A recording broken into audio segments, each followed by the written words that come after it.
First, I'd like to ask you a few questions. That's very important. But you must cooperate. Ravi de vous accueillir pour un nouvel épisode du podcast Exquises Esquisses qui vous fait découvrir et comprendre les coulisses des métiers de la création au travers d'entretiens d'artistes passionnés. Si vous avez des retours, n'hésitez pas à me les partager sur alex@moonpalace.fr.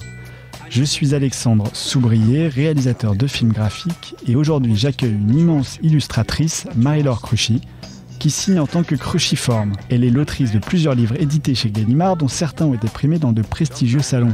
N'oubliez pas de regarder les notes de l'épisode pour suivre nos échanges. Bonjour Marie-Laure. Salut. Ça va ? Oui, ça va. Merci infiniment d'être venue aujourd'hui pour ce podcast. Moi, j'adore tes illustrations. Je trouve que tu es arrivé à un niveau d'excellence. J'espère qu'on va découvrir pourquoi au long de ce podcast. Oh. Ça met la pression, dis donc. Pourquoi tu as choisi ce métier d'illustrateur ? Alors, c'est fait de hasard et le concours de circonstances quand même un petit peu, même si au départ, évidemment, un peu comme tout le monde, je pense que je devais bien savoir dessiner quand j'étais enfant. Moi, vraiment le point de départ, ça a été au collège, le conseiller d'orientation. J'ai eu beaucoup de chance de tomber sur un conseiller qui valait ce qu'il valait, mais qui a su me dire qu'il existait au lycée une formation en art appliqué, qui n'était pas un bac général, mais un bac technologique. Et pour ça, il fallait avoir un bon dossier déjà à l'école, au collège, pour pouvoir rentrer au lycée art appliqué qui était à Nîmes. Moi, j'étais donc dans le sud de la France. J'étais pas très loin, mais ça nécessitait quand même un changement de vie quand même, puisqu'il fallait être en internat pour pouvoir intégrer les lieux. Donc et ça me convenait très bien en fait de quitter le foyer à 15 ans. Donc j'ai réussi à avoir cette entrée dans cette école, et en fait ça a vraiment énormément changé. Enfin, j'ai appris beaucoup de choses de la vie. L'école qui commençait en seconde. Alors, voilà, c'est ça. Donc le lycée qui s'appelle le lycée Camargue, enfin il s'appelait Camargue à l'époque, qui est un lycée généraliste, mais qui a une formation art appliqué. Il n'y en a pas énormément en tout cas à l'époque, il n'y en avait pas énormément dans toute la France. Ça nécessitait vraiment des arrivées d'un peu partout dans la région. Donc on se retrouvait à une trentaine d'élèves de 15 ans à venir de Montpellier, de Perpignan, parfois même d'Avignon. Donc c'était sur dossier ou des choses Ouais, c'était ça. Et en fait, c'était les meilleures années que j'ai connues. Même après, c'est un peu triste de le dire comme ça, mais après les études supérieures, j'ai pas retrouvé des amitiés aussi fortes, ni une formation aussi exigeante et constructive, vraiment. Donc c'est en rentrant en art appliqué, en découvrant vraiment le dessin appliqué à l'industrie, en goûtant au design, au stylisme, à l'architecture, toutes ces choses-là. Je me suis dit, ouais, c'est vraiment ça me plaît, je suis heureuse de faire ça, quoi, vraiment.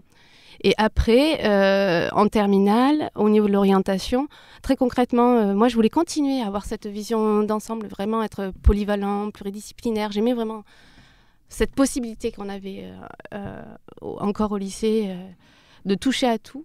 Et pour moi, la continuité, c'était les arts déco. Donc, continuer à être... à toucher à tout. Et donc, là, pour le coup, les dossiers, il faut qu'ils soient béton. Il y a un concours. Donc, j'ai fait des concours des grandes écoles. Et toi, tu n'as pas fait de prépa à appliquer pour rentrer les arts déco, du coup? Voilà, c'est ça. Puisque j'avais mon bac, je passais mon bac, mais j'avais déjà ma formation de 3 ans. Et franchement, on ne rattrape pas... une mise à niveau, c'est super, mais on ne rattrape pas 3 années à être vraiment formé comme ça du lycée depuis la seconde. C'est énorme ce qu'on apprend en 3 ans. Et donc, j'ai passé les concours des grandes écoles, notamment à Estienne, en illustration. Et de ma classe, j'ai été la seule à être prise en illustration à Estienne. Donc, et j'ai pas réussi à être prise aux arts déco. Donc c'était tout eu. Fallait que je rentre à Estienne. C'était une énorme chance d'avoir une place. Et j'ai commencé comme ça la première année. Et j'ai honnêtement, à ce moment-là, j'ai déchanté. Mais j'ai appris à regarder ça positivement après. Et sur le coup, ça a été bizarre.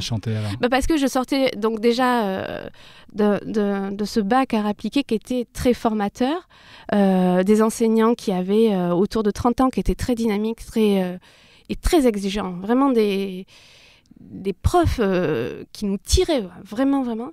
Et je me retrouvais dans une grande école où, dès le premier jour, on avait un discours de la directrice qui était déconcertant quand tu as 18 ans, où on te dit déjà qu'on est l'élite. Et tu te dis, mais j'ai pas toutes mes preuves à faire, là, c'est déjà gagné d'avance. Enfin, c'est assez étrange. Et là, pour le coup, le corps enseignant était beaucoup plus âgé. Et ça va avec l'ouverture d'esprit. L'esprit était beaucoup plus resserré. Moi, j'attendais vraiment une grande possibilité d'expérimenter. Et déjà, on était, dès la première année, on nous demandait de trouver notre style. Ah oui. À 18 ans, moi, ça me semblait absolument inconcevable d'être dans cette mécanique-là.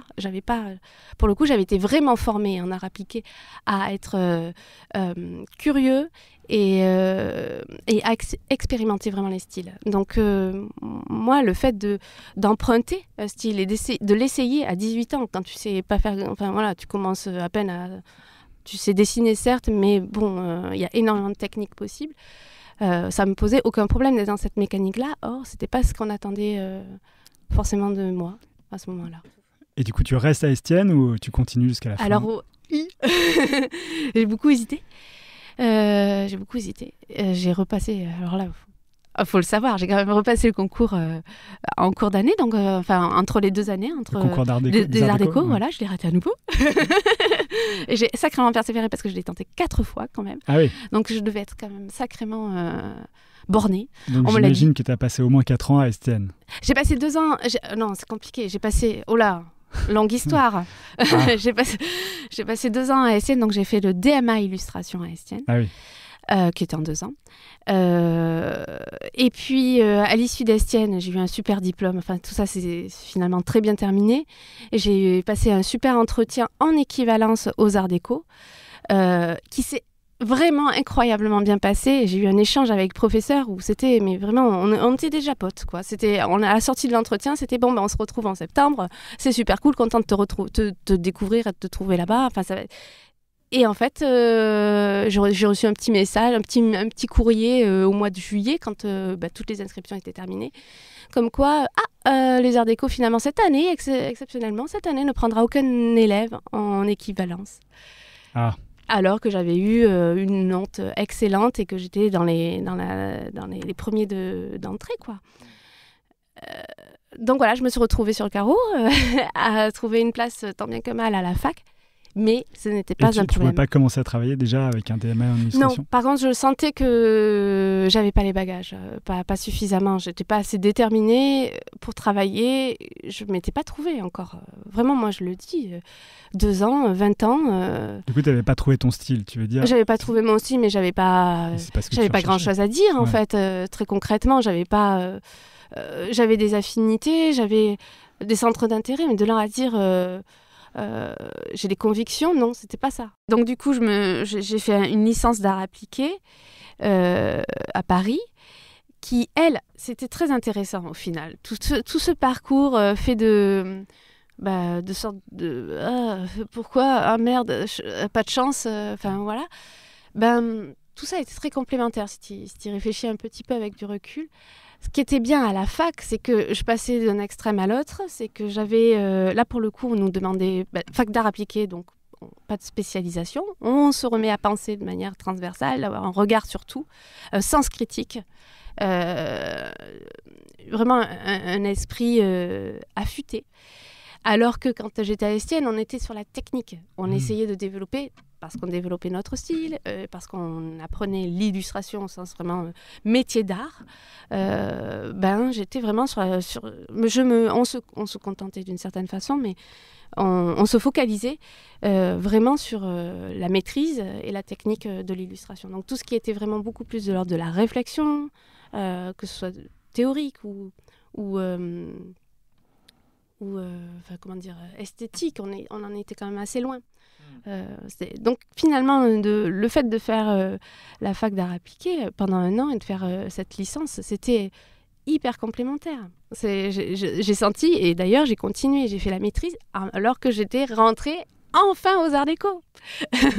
Donc voilà, au bout de 4 ans, voilà, 4 ans de tentative, la 4e année, c'est bon. Je rentre aux Arts Déco en équivalence, en 3e année, en ce qu'ils appellent image imprimée, mais qui est illustration à destination, où on expérimente particulièrement les supports imprimés.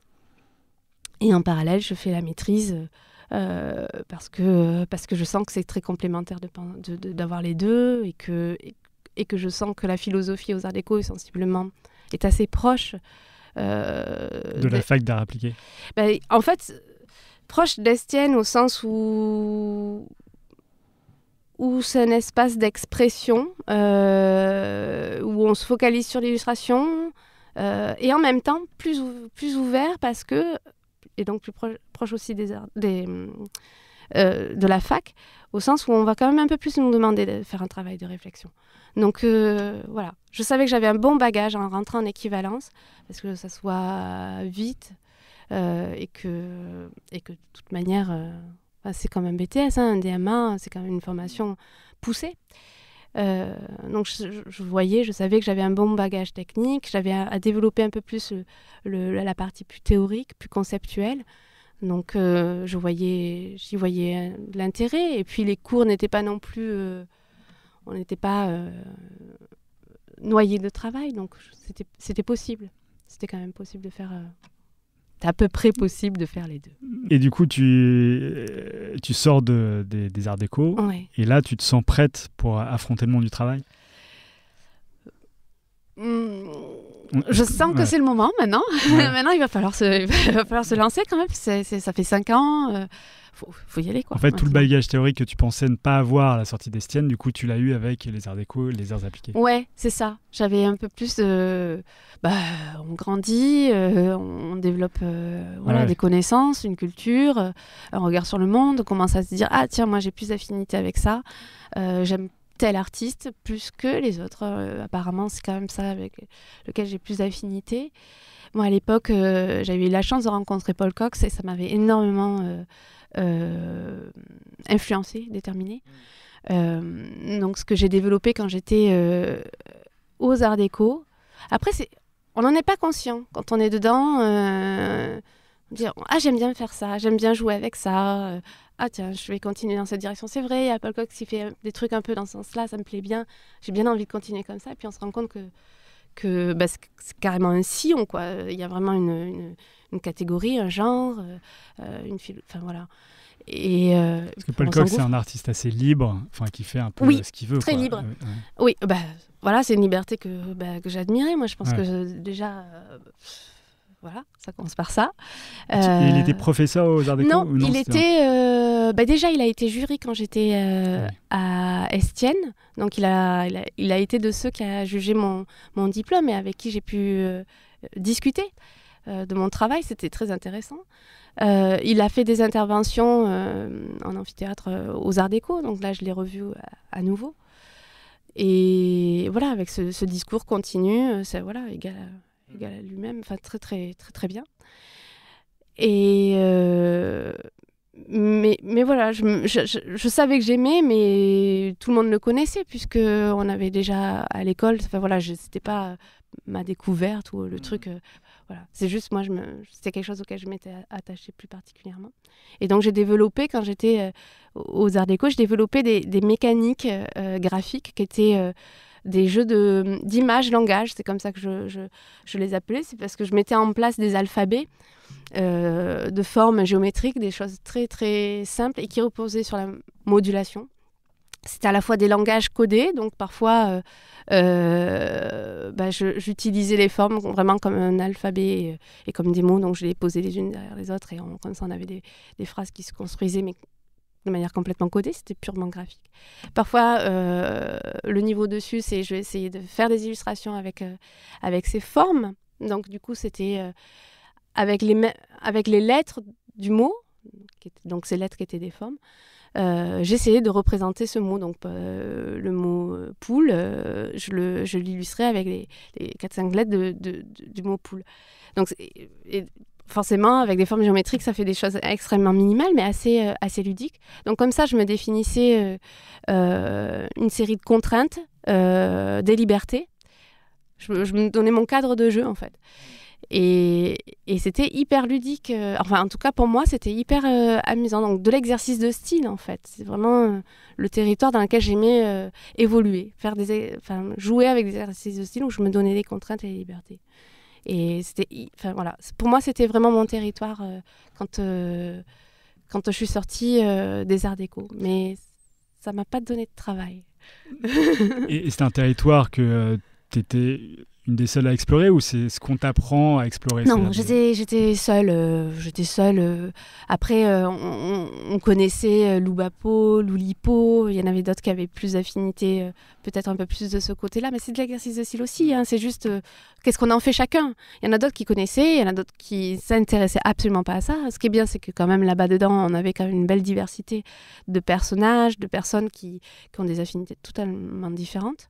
Donc les diplômes, voilà, c'est des diplômes très différents. Je pense que c'est quand même assez important et précieux quelque part qu'on soit pas tous moulés une trop. Diversité, ouais. Évidemment, ouais. Donc c'est le bon côté en fait de cette formation, c'est qu'on n'est pas très dirigé.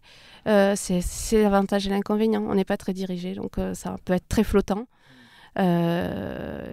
Mais si tu sais ce que tu veux, c'est le cadre idéal. C'est une école avec un potentiel. Moi, j'y passais, j'ai des souvenirs. J'y allais 9h le matin, je ressortais de 9h le soir. Je faisais vraiment de belles journées, quoi. Et je profitais de tout ce qu'il y avait, le matériel, la sérigraphie, la gravure, les ordi. Enfin, on a énormément de matos. Donc, tu savais ce que tu voulais? Je savais que... j'ai quand même tenté 4 fois le concours.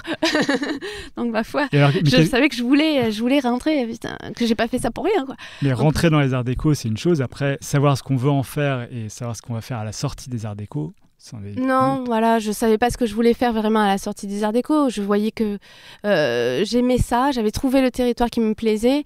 Et peu de temps avant la sortie, j'ai eu une petite touche avec un éditeur sur ce bouquin. Enfin, sur un bouquin que j'ai fait à partir de ces dispositifs de langage codé, d'exercice de style. C'est ton livre sur les monstres C'est pas celui-là, c'est un avant. C'est pas les récréatures. Ah, d'accord. Il y en a un avant. Que j'ai fait donc vraiment quand j'étais à l'école, que j'ai présenté un peu même avant la sortie.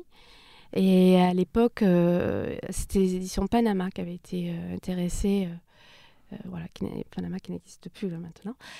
Et l'échange était intéressant, mais quand j'ai compris les réalités de l'édition et l'argent que j'allais gagner avec ce livre-là, je me suis dit, putain, qu'est-ce qu'on se fout de notre gueule, on ne nous forme pas aux arts déco, on ne nous prépare pas à ça, hein, on ne nous dit pas la réalité de la vie professionnelle. Ah ouais. Et c'était profondément désespérant. Je dis, mais j'ai fait 5 années, je fais mes 5 années de formation en illustration pour avoir quoi comme métier vraiment qui va me faire vivre, parce que là, je ne vivrai pas avec ça. Et donc, quand tu réalises ça, que tu ne gagneras pas beaucoup d'argent dans l'édition, ça fait très mal. Ouais. Ça fout vraiment les boules, parce que à Estienne, j'ai compris que j'aimais vraiment faire le livre. C'est à Estienne que j'ai compris, parce ils ont toujours ça, ils ont le leg, qui est vraiment cette espèce d'espace complètement où tu remontes le temps. C'est un laboratoire, en fait, au deuxième sous-sol de l'école, où tu as les machines, tu as tous les ateliers. L'ex, c'est laboratoire d'expérimentation graphique, je crois, si je ne me trompe pas. Donc, tu as les machines à l'ancienne d'impression, en fait, les machines de lithographie, où donc tu as les pierres, litho, tu as la sérigraphie, tu as la typographie au plomb que tu vas vraiment apprendre à monter, enfin vraiment les métiers ancestraux. Mais tout ça pour faire un petit livre avec tes connaissances et ton potentiel, mais c'est formidable. Enfin, c'est vraiment... là, tu te dis, ah ouais, il y a... Moi qui lisais pas, enfant, vraiment pas du tout, qui avait pas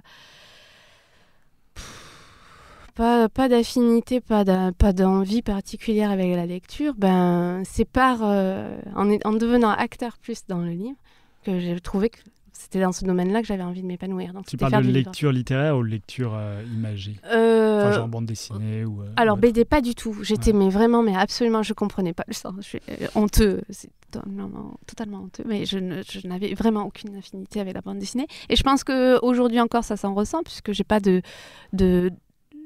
force au niveau de la narration. Je suis pas bonne à cet exercice-là, donc je pense que le fait de ne pas avoir été bercée du tout enfant par la lecture, que ce soit par moi-même ou que ce soit par mes parents, c'est quelque chose qui en tout cas qui me manque aujourd'hui au niveau de mes compétences en tant qu'auteur, mais qu'il faut savoir transformer en force. Et petit à petit, j'ai appris à comprendre que cette faiblesse-là avait déterminé en moi d'autres affinités, d'autres façons de regarder le livre ou de la transmission. Et que de fait, j'avais peut-être un sillon peut-être à creuser en connaissance de cause. Donc c'est marrant parce que du coup, tu n'étais pas trop versée dans le livre à l'époque où on te dit tiens, tu pourras devenir illustratrice, etc. Et tu sautes de joie à l'idée de devenir illustratrice, mais sans vraiment savoir ce que tu pourras en faire plus tard, du coup. Ouais, quand on est en art appliqué, qu'on nous dit il y a l'illustration, il y a la communication visuelle, il y a le design, le stylisme. Disons que le côté illustration, ce qu'on perçoit à cet âge-là, à ce niveau d'études, quand on a 17 ans, 18 ans, ce qu'on perçoit, c'est que l'illustration, c'est moins contraignant que la communication visuelle, où il faut arriver vraiment à savoir se plier à des commandes parfois de produits auxquels on n'adhère pas. C'est l'illustration d'auteur, quoi. Oui, on perçoit l'illustration comme un espace un peu plus créatif, un peu plus récréatif même.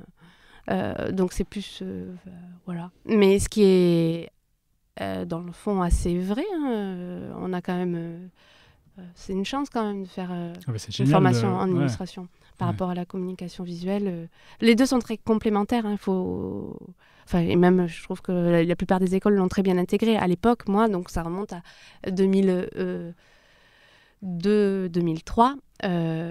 C'était absolument scindé. Il n'y avait pas du tout de passerelle, même aux arts déco, il n'y avait pas de porosité entre les deux. C'était horrifiant de voir à quel point les deux sections étaient presque en chien de faïence, à se dire mais on ne se mélangera pas, alors que bon sang, mais qu'est-ce que c'est complémentaire et qu'est-ce que c'est fondamental d'avoir cette capacité à maîtriser les deux, un minimum, quoi. Donc aujourd'hui, maintenant, c'est intégré. Je pense que la plupart des écoles de graphisme, de communication visuelle, font vraiment ce travail de culture en illustration, et même ont des cours en illustration. Et je pense qu'en illustration, en DMA illustration, dans les écoles spécialisées en illustration, ils font la passerelle aussi avec le graphisme, beaucoup plus. La grosse différence, c'est qu'il y a 15 ans, l'illustration avait quand même une portée assez limitée. C'était la presse, l'illustration de presse, qui était quand même très, très typée, et qui était essentiellement tournée vers les journaux, et pas par la presse culturelle. Et l'édition jeunesse, donc le livre, mais ça n'allait pas au-delà. T'étais pas illustrateur et tu faisais pas... t'avais pas énormément de perspectives. Ou l'illustration médicale, scientifique. Ah oui. Il y avait ça aussi. Bon, moi, j'avais pas plus d'affinité avec ça, donc ça m'a... Je l'avais évincé. Mais... Donc voilà, il n'y avait pas énormément de sorties, énormément de débouchés avec ça. Mais on espérait quand même que ça...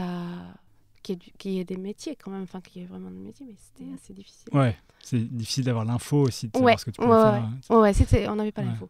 Et du coup, tu t'aperçois de cette petite déception vis-à-vis de l'édition quand tu vois le prix que ça peut te rapporter. Ouais. Alors, qu'est-ce que tu fais à ce moment-là ? Alors, on se sent trahi parce qu'on se dit, putain, c'est ce en quoi je crois, on m'a appris à aimer ça, j'ai aimé ça, j'aime ça, j'ai envie de faire ça dans ma vie. Et là, je comprends que je pourrais pas en vivre et que je pourrais pas le faire. Donc on est blessé, on est en colère. Et on se dit, il va falloir trouver des solutions. Donc, il va falloir faire des compromis. À l'époque où, aux Arts Déco, moi, et je pense que c'est le cas pour la majorité, on nous apprend à vraiment développer certaines convictions, certaines positions. Enfin, je sais pas, avoir une espèce je sais pas le terme, mais une espèce de posture. Où on apprend à être vraiment sans concession, aller au bout des choses, en fait, voilà. Là, d'un coup, il fallait faire marche arrière, il fallait reculer, essayer de trouver des consensus. Moi, c'était pas possible. Je voyais pas les choses comme ça. C'était trop difficile pour moi de dire je vais reculer, je vais faire un compromis, un truc entre les deux. J'y crois pas tout à fait, mais je vais le faire quand même parce que en fait, je trouverais pas de travail avec ça. Je gagnerais pas ma vie avec ça. Sur le coup, c'était très difficile. Mais il a bien fallu faire un choix à un moment. Ouais, je sentais que, encore une fois, on fait les choses, on sait pas trop pourquoi, mais on a des espèces de... on ressent les choses, je sais pas si c'est vraiment de l'ordre de la conviction, mais on ressent les choses, et je savais que si j'intégrais une agence de communication visuelle, ça allait me mettre vraiment beaucoup plus le pied à l'étrier, que ça serait complémentaire et que j'allais pouvoir m'épanouir là-dedans. Alors aujourd'hui, on se dit, ah oui, l'illustration, une agence de com, la passerelle se fait tout de suite. Mais non, à l'époque, pour moi, c'était vraiment, j'avais pas du tout un diplôme fait pour ça. J'avais fait de l'illustration, on m'avait pas du tout appris à faire du graphisme, j'avais aucune connaissance véritable sur les conventions typographiques. Donc quand tu parles de graphisme, c'est la mise en page, la typographie, c'est ces choses-là. Ouais. Et puis même les contraintes de cahier des charges, c'est quelque chose que j'avais, moi, intégré dans mes exercices de style. C'était un jeu mais que je me donnais, c'était mes propres contraintes. Donc ce genre de choses, c'est quelque chose auquel on n'est pas habitué du tout quand on sort d'un diplôme en illustration, en tout cas à l'époque. Mais j'ai eu la chance, alors c'est là que vraiment le titre... je donne toutes les infos. Le titre des Arts Déco a joué, vraiment. C'est que j'ai réussi à rentrer dans une agence de communication et j'ai eu un poste de suite de direction artistique. Donc c'est vraiment un poste où tu n'es pas dans l'exécution technique du graphisme, mais plus dans la réflexion. Dans le penser une idée, essayer de la transmettre, trouver les techniques graphiques qui vont pouvoir, ou les registres graphiques qui vont pouvoir communiquer au mieux l'idée que tu as en tête. Et là, mais c'était parfait. Je refaisais la boucle avec les arts appliqués, avec cette conviction que j'avais et cette envie de vraiment toucher encore à tout. Et j'étais heureuse. À ce moment-là, je me dis oui, mais ouais, super. Après avoir... Certes, je me suis spécialisée. Encore une fois, j'ai encore plus appris à maîtriser un style en illustration. Toute proportion gardée. Hein. C'est un style... À l'époque, c'était un style... c'est d'étudiant, ça reste un travail d'étudiant. Ça n'a pas non plus la maturité d'un professionnel de 10 ans. Mais quand même, avoir vraiment de la technique en illustration, mais en passant par une agence de com, je pouvais repenser un peu de manière plus transversale, me réouvrir à la scénographie, au packaging. Et dans cette agence de communication visuelle, tu es resté longtemps ? À quel moment tu t'es dit, tiens, c'est bon, j'ai le bagage nécessaire? Quand j'étais complètement épuisée, en fait. C'est-à-dire que j'ai fait une petite année. Épuisée parce que c'était des grosses journées, ou épuisée parce que mentalement, psychologiquement, c'était compliqué? Les deux. C'était c'était très intense, puisqu'on faisait... c'est vraiment le rythme des agences de communication, donc c'est une réalité de vie... transversale, hein, c'est pas propre à cette agence spécifiquement. C'est, comment on dit, des charrettes jusqu'à 4h du matin. C'est vraiment des charrettes, il y en a eu. Et plein de charrettes jusqu'à 1h, il y en a eu plein. Simplement, quand tu as 24 ans, 25 ans, tu le fais. Moi, je le faisais, mais très volontiers. C'était génial, en fait, pour moi. Enfin, ça paraît assez maso, mais... quand tu es passionné par ton métier... Ouais, c'est ça. Tu apprends plein de trucs, tu comprends les choses, tu touches à... Il y a du concret dans tout ça, tu rencontres des gens quand même, tu as envie de partager. Et puis tu es jeune et c'est le début. Et puis j'avais la chance, à la sortie de l'école quand même, à la sortie des arts déco. J'ai eu mon diplôme en juillet, en octobre j'ai intégré l'agence. J'ai pas beaucoup attendu, pourtant j'avais le sentiment d'avoir fait un peu les candidatures, les avoir envoyées et de pas avoir de retour. Mais quand même, je faisais partie de ceux qui avaient trouvé un job sans piston le plus vite, quoi. Et pas des moindres, ce job, il était quand même vachement bien. Un poste de direction artistique, c'était quand même super noble. Enfin, moi, j'étais très fière de ça. Je me disais, c'est quand même incroyable. Après ça, les dernières années étaient difficiles aux Arts Déco, surtout la dernière. Et je remontais, je me redressais un peu, je retouchais à des trucs qui me plaisaient beaucoup. Voilà, mais par contre, j'ai vécu en accéléré, quoi. En l'espace d'un an, je me suis extrêmement épuisée. Donc, déjà, physiquement, évidemment. Je manquais un peu d'énergie. Mais je manquais vraiment de souffle créatif parce qu'on vit et on travaille à un rythme effréné où il faut répondre le plus vite possible à des cahiers des charges toujours plus contraignants et que tu recycles et recycles des idées que tu as déjà eues, que tu as déjà essorées et qui à la fin n'ont strictement plus aucune saveur, quoi. Donc tu te retrouves au bout de quelques mois à sentir que tu t'es pas assez régénéré sur le plan créatif, tu n'as pas développé assez d'idées et que tu commences à plus être capable de les développer parce que tu es dans un rythme effréné et que tu n'as pas assez de culture graphique pour avoir assez de rebond, enfin je sais pas. Moi j'étais complètement essorée, vraiment. Pas assez d'espace pour respirer entre des projets, quoi. Ouais, c'est ça, pas assez de temps, c'est ça. Dire vraiment les projets, ils s'enchaînaient, mais c'était tout à fait normal quand t'es dedans. C'est le boulot, enfin c'est le jeu. Et tu stoppes à un moment donné, tu dis j'en peux plus, c'est fini, j'arrête, ciao. Ou est-ce que tu prépares quand même ta sortie en te disant tiens, je vais quand même contacter les éditeurs, je vais me relancer? Ouais, ça aurait pu être aussi simple que ça, mais en fait, j'ai dit j'ai besoin d'une petite pause, j'ai besoin de prendre des vacances. Et parce que quand je fais rien à moitié, je demandais 1 mois de vacances. Et en fait, on m'a dit oui, pas de problème. Et puis enfin, t'es pas revenu. Non, ils m'ont fait comprendre que j'allais revenir moins souvent. Parce que j'étais en freelance pendant cette année. Pendant tout ce temps-là, j'étais en freelance. En directeur artistique, t'étais en freelance. Ouais. Donc ça avait l'avantage pour eux. J'avais pas de contrat, donc ils pouvaient me dire non, finalement, on n'a pas besoin de toi. On revient plutôt dans 15 jours. Ah oui. Voilà. Donc je me suis retrouvée, je l'ai pas vu venir. C'est eux qui t'ont dit. C'est eux qui m'ont dit. J'avais besoin de vacances, vraiment. J'étais un peu dans ma légitimité de pouvoir demander des vacances parce que j'étais freelance. Mais je sentais que voilà, c'était pas juste 15 jours. Est-ce que ça voulait pas dire, en gros, bon, t'es freelance, si t'arrêtes 2 semaines, c'est qu'on va trouver quelqu'un d'autre, on va te remplacer. On me l'a pas dit. Ce qui est quand même assez dur à entendre. On m'a fait... Enfin, moi, de mon souvenir, je crois qu'on m'a fait croire, vraiment, que ça allait. J'allais pouvoir revenir et puis reprendre avec un peu plus de souffle et remettre la machine en marche. Et voilà, puisque de toute manière, mais... Je sais même pas si vraiment ils ont fait appel à beaucoup d'autres... Enfin bref, très concrètement, j'ai repris, mais à petit rythme. Donc à partir de là, je me suis dit, ok, c'est bon, c'est vraiment prendre la distance l'un. Mais ils l'avaient compris eux aussi. Ils avaient compris que j'avais besoin de m'épanouir ailleurs. Que de toute manière, j'étais là de passage. Ça, ils le sentaient. Ils ont senti ma personnalité, mes affinités.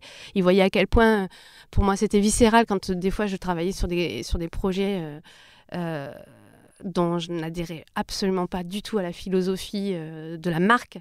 Et à quel point c'était vraiment pour moi, mais j'en sortais, j'étais en larmes, quoi. Rien que à l'idée de donner de mon temps, de ma créativité, de mon âme, c'était horrible pour moi. Donc j'encaissais pas très facilement certaines réalités propres vraiment au métier de graphiste ou de DA en agence de com.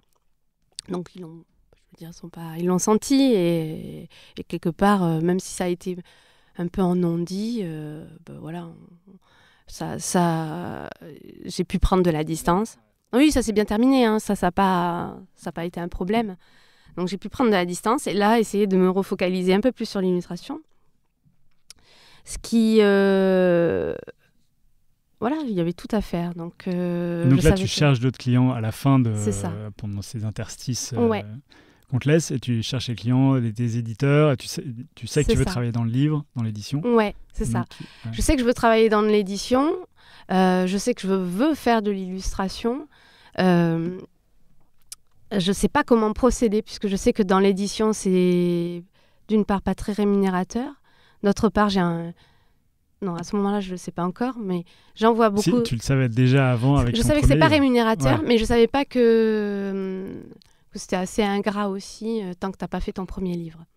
C'est-à-dire que tu avais déjà fait ton premier livre? Non. J'avais fait un premier livre quand j'étais à... Excuse-moi, c'est pas très clair. Quand j'étais aux Arts Déco, ça fait partie un peu des exercices à faire. On essaye de faire des livres. J'en avais fait un que j'avais poussé suffisamment pour pouvoir le présenter à un éditeur. On m'avait encouragé à le faire. Je l'avais envoyé et j'avais eu la chance d'avoir quand même 2 éditeurs intéressés sur ce projet-là. Donc je me disais, c'est bien, c'est déjà une bonne base. Et puis l'échange s'est fait et puis le projet n'a pas abouti. Par contre, j'ai compris à ce moment-là, très vite, que ça serait très mal payé. C'est juste ça. Et après, quand je suis sortie de l'école, je savais que je ne pouvais pas essayer de vivre de l'illustration en édition, donc il allait falloir développer d'autres territoires, d'autres compétences. Voilà, c'est ce que je disais. À ce moment-là, je me suis dit, mais comment faire quelles concessions seront à faire pour trouver un compromis sans me perdre complètement. À l'époque, ce que j'aimais faire, c'était des jeux de modulation. Donc jongler comme ça avec des formes géométriques, créer des typos avec des jeux d'assemblage, des typos des illustrations, du langage, image-langage, enfin bref, tout reposer sur la modulation. Qu'est-ce que je peux faire en livre jeunesse qui soit calibré, qui soit vraiment un dispositif qu'on ne taxera pas de livre d'artiste parce que trop cher ou trop compliqué ou tout ça, qui soit vraiment techniquement et sur le plan du marché tout à fait viable, voilà, mais dans lequel je vais quand même me retrouver et je ne vais pas me dire putain j'ai fait la pute. Voilà, un petit compromis graphique. Et donc ce que j'ai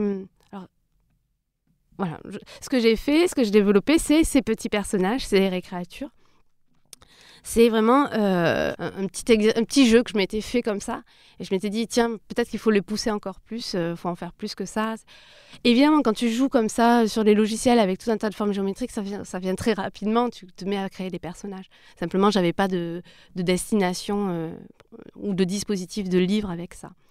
Et donc... Donc la mécanique, pour garder cette logique de modulation, c'était de faire un livre méli-mélo, c'est comme ça qu'on les appelle, à l'époque je ne savais même pas le nom. Donc c'est un livre à languette. Je suis en train de perdre ma voix déjà. Donc où on change la tête, le buste, les jambes, c'est des choses qu'on a connues quand on était enfant. Moi j'ai pas de grands souvenirs de ça, mais je sais que ça existe. Et qui sont très ludiques, non seulement à faire, mais aussi à manipuler pour le lecteur. C'est des livres sans texte, où c'est un bonbon comme ça à savourer, à ouvrir, à fermer et revenir quand on a envie. Donc c'était une formule qui me convenait très bien puisque je gardais de cette mécanique d'assemblage. Il y avait un côté vraiment créatif, très ludique qui me convenait beaucoup. J'avais pas envie de me fixer sur un livre trop fermé ou trop déterminé. Je m'y retrouvais complètement dans ce dispositif-là. Et celui-là, par contre, je l'ai renvoyé donc à des éditeurs. Alors là, par contre, j'ai envoyé à beaucoup de gens, je pense. Peut-être que c'était une grosse erreur, on le dit souvent. Les profs le disent souvent, mais il faut cibler. J'ai peut-être pas ciblé et pas suffisamment. Et du coup, j'ai attendu beaucoup de réponses. J'en ai pas eu du tout. Et en attendant du coup les réponses de ces éditeurs, tu fais d'autres choses en te disant il faut quand même que je bosse. En parallèle, je me dis alors je vais démarcher la presse. Peut-être que ça va être c'est une autre stratégie. Je vais essayer de faire valoir mon travail d'illustration dans des magazines. J'avais ciblé les Inrocks et d'autres magazines. Et les Inrocks, c'est les premiers à avoir répondu.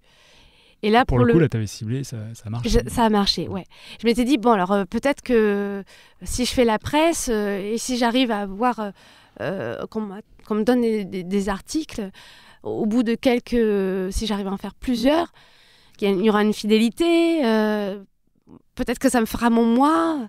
Donc je commençais vraiment, voilà, je me disais, c'est notre stratégie, peut-être c'est un peu plus sécurisant que l'édition, puisque l'édition, tu travailles longtemps sur un projet, tout seul, tu le fais, même si tu signes ton contrat, mais ça ne permet pas de... C'est pas un salaire, quoi. Hein. Ça te fait pas rentrer de l'argent même pour plus de 2 mois, quoi. Donc j'ai fait ça et les Inrocks ont répondu très vite et donc j'ai commencé mes premiers articles là-dedans. Et c'était assez amusant de savoir. À l'époque, c'est un hasard, une circonstance, je suis tombée. Il m'avait attribué des articles avec lesquels j'étais en plus familière, donc c'était parfait. Je me plaisais vraiment à illustrer ça. J'étais pas particulièrement en difficulté en tout cas, donc l'exercice me plaisait et je regrettais juste qu'il m'appelle pas trop souvent en fait. Je me dis merde, bon bah là une fois là, 3 mois plus tard, allez un deuxième, c'est cool, mais c'est que 3 mois plus tard quand même. C'était très très lent. Et en fait, les Inrocks, c'est une telle diffusion, c'est tellement massif et surtout dans la presse, à ce niveau-là, il y a pas. Quand tu publies dans un magazine, ça donne de la curiosité chez les autres magazines. Et aussi, on va venir faire appel à toi. Ah oui. Et moi, je pensais que ça allait être un peu comme l'édition, quand tu es affilié à une maison, à un journal. Ah, oui. Okay. Tu vas pas voir à côté. Au contraire, on t'en empêchera. Non, pas du tout. Bien au contraire. À partir de là, tout s'est ouvert. À partir des Inrocks, en fait, j'ai commencé aussi à travailler dans The Good Life. Et là, ça a vraiment, toute la presse... Ça t'a même pas eu besoin de faire ta communication auprès d'autres magazines. C'est eux qui t'ont repéré eux-mêmes, quoi. Ouais, j'ai démarché une fois vraiment massivement, au tout début. J'avais mon portfolio, je l'avais envoyé. J'avais pas eu beaucoup de réponses, mais j'avais eu les Inrocks. C'était suffisant. J'avais eu quelques magazines gratuits aussi, mais voilà. Et dès que j'ai commencé à travailler dans la presse, en fait, tout s'est déployé. J'ai pu vraiment à démarcher. Alors, je continue à regarder des magazines, à me dire « Oh, celui-là, j'aimerais bien travailler pour lui. » Mais j'ai démarché un petit peu, mais en ciblant très, très, très précisément, vraiment en essayant d'aller voir, si possible, la bonne personne ou en montrant vraiment un truc bien précis dans mon portfolio qui pourrait plaire, enfin je sais pas, vraiment en ciblant. Donc à partir de là, j'ai pu avancer un peu sur 2 temps et à 2 niveaux, c'est-à-dire en presse et en édition. La presse où c'est un rythme très très, comment dire, c'est souvent des illustrations à faire dans la semaine ou dans la quinzaine. Alors que l'édition, c'est à faire dans l'année, quoi. C'est un livre, ça se compte en mois et au-delà. Donc, c'était intéressant de pouvoir être sur les 2 plans, de ne pas lâcher l'édition, de se dire, OK, j'ai un petit fond de roulement, j'ai la presse qui me stabilise, qui me tranquillise, ça me plaît énormément, je m'épanouis vraiment là-dedans parce que moi, je pense que j'aimais... pouvoir me cultiver en même temps que je travaillais. C'est bête, c'est basique, mais ça faisait vraiment partie du plaisir de dessiner pour la presse et de prendre des articles avec lesquels, après, évidemment, au début, j'étais familière, j'avais de la chance. Après, c'était moins le cas. Donc, tomber sur des articles dont on ne maîtrise pas forcément le sujet, mais où tu vas vraiment te dire qu'est-ce que je peux proposer dans la lecture, dans mon approche, dans ma sensibilité pour que de ce sujet qui est souvent technique ou assez austère, il y ait une sorte de poésie qui s'en ressorte ou une forme d'attraction, parce que l'illustration elle est là pour ça, hein, surtout en presse. C'est créer une porte d'entrée visuelle et qui va te dire tiens, ce sujet, de quoi il parle véritablement. Et c'est là où tu mets parce que dans ta bio tu dis un truc C'est marrant, tu dis la meilleure approche selon moi repose sur un savant mélange entre finesse d'esprit, savoir-faire, intuition et un soupçon de malice. Ouais, c'est ça. Donc c'est un peu tout ça que tu mets dans l'illustration Ouais. de presse, et enfin même dans tes livres d'ailleurs, mais avec encore une dimension. Ouais, je pense que je d'auteur. l'ai surtout mis en presse. C'est quelque chose qui est beaucoup plus maintenant avec le temps. Cette histoire de malice, elle est un peu peut-être. C'est plus de la poésie que de la malice maintenant. Bah, moi je trouve qu'il y a pas mal de malice dans tes illustrations. Ouais. D'ailleurs, surtout quand tu fais des collaborations. Oui. Je le retrouve ça. Je retrouve ouais. ça dans les collaborations avec Gazole. Complètement. Parce que c'est peut-être quelque chose que j'ai petit à petit un peu. Ça arrive à la fin, la malice. C'est le petit truc en plus qu'on peut rajouter, mais qui n'est pas vraiment constitutif vraiment de mon travail. Je pense que j'ai une C'est vrai approche. qu'il y a beaucoup de poésie dans les illustrations que Oui. toi tu fais toute seule. C'est plus poétique. Je pense de manière générale, j'ai avancé plus dans quelque chose d'assez poétique. Alors que ce n'était pas forcément le point de départ, mais voilà, je me découvre moi aussi. Hein. C'est quelque chose que je construis malgré moi. C'est ce qui prédomine avec le temps. Et du coup, encore aujourd'hui, tu es sur ce système édition presse Oui. que tu mènes. Ouais, je continue. Alors, maintenant, donc alors, pour finir la boucle, pendant un temps, j'ai réussi à vivre donc illustration de presse, un petit peu édition, bon, ça fait un petit plus, mais voilà, je sors mon premier livre, donc chez donc Récréature, j'arrive à le publier chez Gallimard. Et en fait, le plus dur, c'est le premier livre, en fait. Le plus difficile, c'est d'arriver à capter l'attention d'un éditeur qui va vouloir te publier. C'est pareil que la presse, en fait, au final. C'est dans le sens inverse. C'est moi qui avais un esprit complètement fermé, qui avait un préjugé là-dessus. C'est que une fois que tu as publié le premier livre, si c'est pas un four, peut-être que si c'est un gros raté, peut-être c'est plus difficile. Je sais pas, mais j'ai quand même l'impression que c'était pas non plus une énorme vente. Ce livre-là, il a fait son petit chemin. Et chez Gallimard, en tout cas, ça a été très facile de présenter d'autres projets et qu'ils soient acceptés rapidement. Alors peut-être que c'est moi qui ai eu de la chance chez Gallimard, je sais pas. Mais Peut-être que tu présentais projet de qualité. Oui, peut-être que je l'ai présenté bien aussi. Ah. Je crois vraiment que le parcours, encore une fois, en agence de com, le fait d'avoir fait des mood boards, de faire des présentations devant le client, de savoir vendre le produit alors qu'il n'est même pas, il est à peine pensé, ces choses-là. Ça s'apprend pas à l'administration. Ça, c'est très intéressant. Tu fais ça, tu fais des mood boards et des choses comme ça. Quand tu présentes un éditeur, Alors, tu arrives avec ton carton plume, avec des... Non. Par contre, je le fais pour moi. Ouais. C'est un travail que je fais en amont, que je fais pour moi. Donc, je pense que je me donne vraiment le temps de réfléchir au projet en amont. C'est beaucoup de projets quand même qui reposent sur de la documentation. Donc au-delà de la mood board, tendance, influence, et choses comme ça, il y a quand même un gros travail de socle, pas théorique, mais de sujet, quoi, de maîtrise du sujet. Et ça, c'est un gros travail qui prend plusieurs mois. Oui, après, quand tu as une idée, tu essayes juste tu minimises en fait ce temps, tu le condenses pour avoir un espèce d'essentiel, comment avoir une approche essentielle du projet, mais tu as une façon de présenter le projet, ne serait-ce sur le plan. Même une introduction, juste un petit texte de présentation, tu le penses, tu l'écris.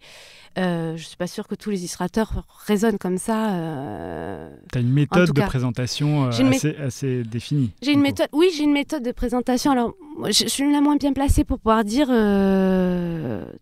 je fais comme ça, les autres font pas comme ça, je crois. J'ai pas beaucoup de recul. Non, mais on ne cherche pas à savoir ce que les autres font, mais toi...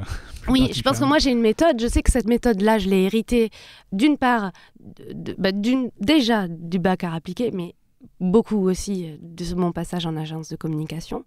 J'ai appris vraiment à valoriser une idée quand elle est au stade vraiment d'embryon, quoi. Donc la valoriser, c'est savoir en parler et c'est savoir la mettre en image de manière un peu réaliste, enfin en tout cas qui donne l'impression que l'objet existe. Sans trop en dire pour pas qu'il même s'il n'y a pas trop de même si le fond est pas encore complètement maîtrisé, bien pensé, des choses comme ça. Donc quand je suis allée voir Gallimard, je pense que oui, j'avais dans la manière de présenter mes projets, ça mettait en confiance. Je pense que c'était ça. C'était que j'avais un principe de couverture, j'avais une double page bien faite. C'était pas des crayonnés, en fait. Je venais pas avec des crayonnés, je venais vraiment avec des illustrations abouties. Et j'avais une note de présentation qui était déjà peut-être séduisante. Et j'avais... alors ça, c'est aussi plus dans ma personnalité. J'avais cette sensibilité transversale qui était...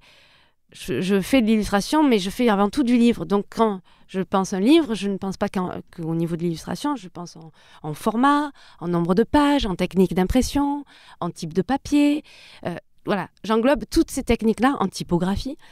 Et c'est des données que je donne directement à l'éditeur. Donc, tout ça, ça montre que c'est bien pensé, que ce n'est pas juste à l'état de petites idées, mais vraiment d'un projet concret. Mais d'ailleurs, en fait, chacun de tes livres depuis Récréature, oui. En fait, on voit l'idée principale du truc très très vite, quoi. Il y a à toute vitesse, Colorama. Oui.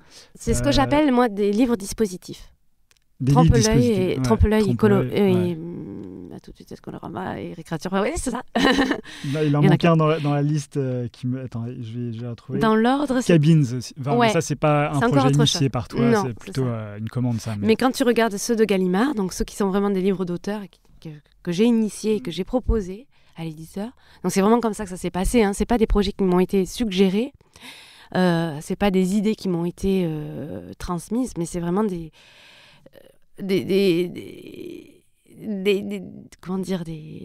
idées qui traînaient comme ça au fond de la tête. Tiens, les papillons, les ocelles, là, ces yeux, qu'est-ce que je peux faire avec ça? J'ai envie de faire un petit livre assez simple. Alors, par contre, on ne sait pas qu'est-ce que c'était au départ et ce que c'est devenu. Ça peut être un projet bien maîtrisé, bien tenu. Il a une direction qui n'est pas forcément celle qu'on connaîtra à la fin. Mais malgré tout, c'est quand même la manière dont je l'ai présenté, c'était quand même ficelé. Donc tous ces livres-là que j'ai fait chez Gallimard, c'est des livres avec un dispositif simple, parce que je crois en ça, et c'est quand même c'est quand même quelque chose que j'avais commencé à creuser quand j'étais aux Arts Déco. C'était comment partir d'une idée, d'un dispositif, d'une idée simple, et de mettre en lumière toute l'universalité d'un sujet. C'est-à-dire comment faire en sorte qu'une approche même singulière parle à tout le monde, vraiment. Et les premiers cheminements, ça venait des formes graphiques élémentaires ou du pictogramme. C'est-à-dire, le pictogramme, c'est vraiment comment communiquer en images, mais de manière universelle. Par le simple dessin, les toilettes, tout le monde comprend, voilà, c'est hyper basique.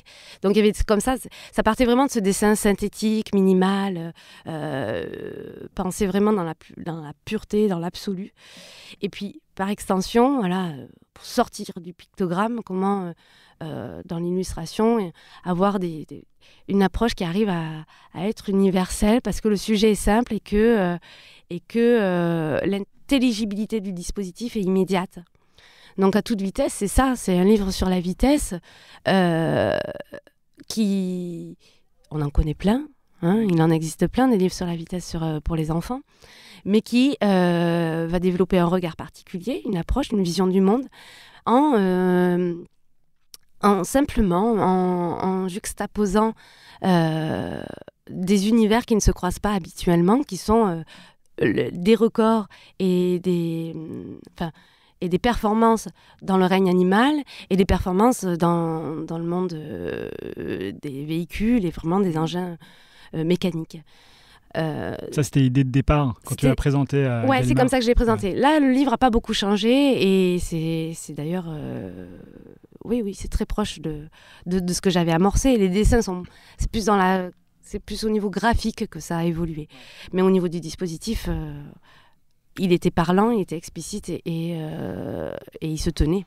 Donc ça n'a pas du tout été remis en question. Et Colorama, c'est aussi une idée. Et Colorama, on voit tout de suite l'idée de départ qui était un nuancier de couleurs. Absolument, c'est ça. Et du coup, on arrive non seulement au nuancier, mais en plus à des petites illustrations sympas qui illustrent un texte qui est enrichissant culturellement, parce qu'on apprend plein de choses. Oui. Ben, ça, c'est l'idée de départ aussi. Ça. En fait, ce que j'ai compris avec À toute vitesse, lorsque je l'ai fait, et puis aussi parce que j'ai perçu qu'il y avait un retour, l'objectif qui était vraiment se dire ça peut parler à tout le monde, à toutes les tranches d'âge, parce que c'est ça, le point de départ, c'est quand même, quand je parle d'universalité, alors il y a la question culturelle, mais il y a quand même ça a quand même ses limites. On ne peut pas parler, et encore moins quand il s'agit de couleurs, de parler universellement sur la couleur. Toutes les cultures ont une perception quand même assez différente. Mais c'est un peu plus la question, c'est plus la transversalité. C'est dire, je vais faire un livre où enfants et parents s'y retrouvent, jeunes et adultes, apprennent et redécouvrent le monde avec une autre façon de regarder les choses. Et ça, cette question-là, je sais que moi, quand j'étais à Estienne, quand j'étais aux Arts Déco, j'ai jamais eu envie de faire du livre pour enfants à l'époque. C'était pas une fin en soi. Je voulais faire du livre, oui, du livre illustré, absolument, mais pas pour adultes. Il y a assez peu de livres illustrés pour adultes. Oui, mais je comprends pas la comment. Bande dessinée, en dehors de la bande dessinée, des livres illustrés à destination des adultes, c'est encore très très très maigre et très lent. Je comprends pas comment c'est possible que ça. Il y a quelque chose que j'ai pas compris. Il y a toujours quelque chose qui me. Mais toi-même, tu n'en consommes pas beaucoup. Enfin, tu en consommes peut-être plus aujourd'hui. Ah oui, bien sûr. Aujourd'hui, vraiment. J'avais une époque où j'achetais entre un livre tous les 10 jours. C'est maximum. Enfin voilà, une semaine, 10 jours. Donc au bout d'un an, ça fait quand même une belle bibliothèque, quoi. Ouais. Donc, et c'est des livres illustrés pour adultes ou c'était des livres. Il y avait de tout. Il y avait du livre jeunesse. Parce que quand même en jeunesse il y a une belle un beau prisme quand même graphique, je trouve que quand même même si c'est contradictoire quand on est de l'intérieur et puis même un peu de l'extérieur aussi, quand on essaye de faire valoir des idées qui sont quand même à la frontière des genres, tout ça, on se rend compte que c'est super stéréotypé. L'édition jeunesse est quand même assez frileuse. Malgré tout, il y a quand même certains éditeurs, et puis dans la quantité, parce que c'est quand même extrêmement abondante, il y a quand même beaucoup de belles choses quand même, et très variées. Donc, je ne sais plus pourquoi je dis ça. Non, on parlait d'illustration de livres illustrés pour adultes. Ouais, donc oui, j'en consomme, mais il n'y en a pas beaucoup. Il y avait à l'époque aussi Nobro qui m'avait beaucoup marqué, parce que c'est un des éditeurs qui est un peu à la frontière de la bande dessinée, du livre illustré, de la jeunesse, de l'adulte. Et c'est un marché en Angleterre. J'ai appris à ce moment-là que le marché adulte était beaucoup plus développé en livre illustré qu'en France. Donc c'est quand même finalement un marché que nous, on ne développe pas, et je ne sais pas pourquoi. C'est assez étrange. Le salon du livre illustré, c'est le salon du livre et de la presse jeunesse. Ouais, donc, absolument. Mais ça évolue, mais extrêmement lentement. Et moi, ça fait partie de mes quêtes quand je fais du livre, et ça se perçoit, ce que tu disais, je pense que c'est ce qu'on comprend vraiment entre À toute vitesse et Colorama, c'est cette volonté-là de faire un livre où tout le monde, en tout cas, petit et grand, vraiment, prennent du plaisir à regarder et à lire. C'est-à-dire que les connaissances que je transmets, parce que c'est des livres qui ont quand même une portée pédagogique ou documentaire en tout cas, elles émerveillent autant un enfant, et elles sont accessibles autant à un enfant qu'à un adulte, parce qu'on se rend compte qu'il y a beaucoup de choses qu'on croit savoir et qu'on ne sait pas. Je confirme. Voilà. Et qu'on apprend au travers du livre. Parce que je l'ai lu à des enfants qui ont adoré, enfin des enfants de 5 ans. Ouais. Qui ont adoré. Et moi-même, j'ai adoré découvrir plein de choses sur les couleurs. Ouais. Et voilà, c'est pas des connaissances que j'avais, je le dis avec beaucoup d'humilité. Ce livre-là, quand je me suis plongée là-dedans, évidemment, je n'avais pas toutes ces connaissances. Ça a été un long travail de recherche pour répertorier. Répertorier les couleurs, c'est une chose, c'est assez facile, mais vraiment trouver l'origine vraiment de chaque nuance que j'avais répertoriée, qu'elle soit linguistique, cette origine, que ce soit sur la... Ça, c'est toi qui as fait tout ce travail de recherche, alors. Ah oui. Et ce travail-là, c'était... de travail de recherche, d'écriture, tout ça. Donc, il y a un petit... Proportionnellement, il y a un travail qui est relativement réduit, qui est vraiment trouver le ton. Comment transmettre des informations qui sont souvent scientifiques, quand même un socle quand même physique, technique, scientifique, à des enfants, donc avec des mots simples. Il y a le ton, il y a comment rendre ça ludique, parce que parfois, c'est quand même presque une encyclopédie, ce truc-là. Ça fait quand même 280 pages. Oui, donc, ça ne se lit pas les unes à la suite des autres. C'est ça, on se lit. Ouvre le truc et puis... Exactement, c'est un dictionnaire, on pioche, on prend ce qu'on veut et on referme quand on veut. Et moi, ça me va très bien, ce genre... J'aime ça, j'aime faire des livres qui peuvent être regardés en premier niveau de lecture par un tout petit qui se laisse porter juste par les illustrations ou juste par une couleur. Il va balayer comme ça, il va s'arrêter et tu vas juste le regarder faire et c'est tout. Et puis il y a le mot, juste un mot. Donc là sur Colorama, c'est le titre de la couleur qui va déjà donner une petite indication de poésie. Ou dans À toute vitesse, c'est vraiment qui va donner le vrai nom de ce véhicule ou le vrai nom de cet animal. C'est pas celui-là à peu près, c'est vraiment cette espèce spécifique. Très documenté, quoi. Ouais. Et au final, un enfant de... j'ai pas excuse-moi, j'ai pas forcément les mots, les références exactes, mais un enfant de 5 ans ou de 3 ans à qui tu donnes un imagier, parce que c'est à peu près ça, la tranche d'âge des imagiers, c'est autour de 3-5 ans, je crois, il va apprendre des mots qui sont parfois peut-être assez pointus, mais c'est pas grave. C'est pas parce que... complètement. Ouais. C'est très bien aussi, tant que ça va avec la culture et qu'il y a un petit accompagnement. C'est des livres qui ont besoin aussi d'être... c'est pas des livres qu'on pose comme ça et qu'on dit débrouille-toi avec le bouquin. Ça a besoin d'être accompagné par le parent quand même. Et puis les enfants, ils ingurgitent plein de mots. Mais oui, ils sont là, c'est des éponges, ils absorbent tout et ils retiennent ce qu'ils ont envie de retenir. Je trouve qu'en plus... Colorama, c'est bien écrit. Enfin, je veux dire, ça donne vraiment envie de continuer à lire chacune des... Alors, ça me touche beaucoup parce que, dans le fond, le premier vrai travail d'écriture que j'ai fait, c'est sur Colorama. Sur les précédents, sur À toute vitesse, je sais que j'avais envie d'avoir une écriture objective. Je voulais pas je voulais pas trop comment dire, m'aventurer sur un territoire que je maîtrisais pas. Et du coup voilà, c'était une écriture qui arrive à la fin, c'est pas dans le corps du livre, on se laissait porter par les images et puis à la fin on avait plus d'informations, d'indications sur le pourquoi de ce classement, mais sur Colorama, là pour le coup, là, je sors vraiment de mon territoire. Non seulement je vais dans la recherche, donc j'ai un gros travail de documentation, il faut être méthodique.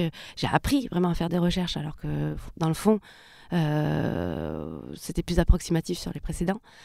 Et puis j'ai appris à essayer de trouver le ton, la manière d'écrire tout ça pour garder du ludique. Ne pas être approximatif, ça c'est c'est quand même extrêmement délicat.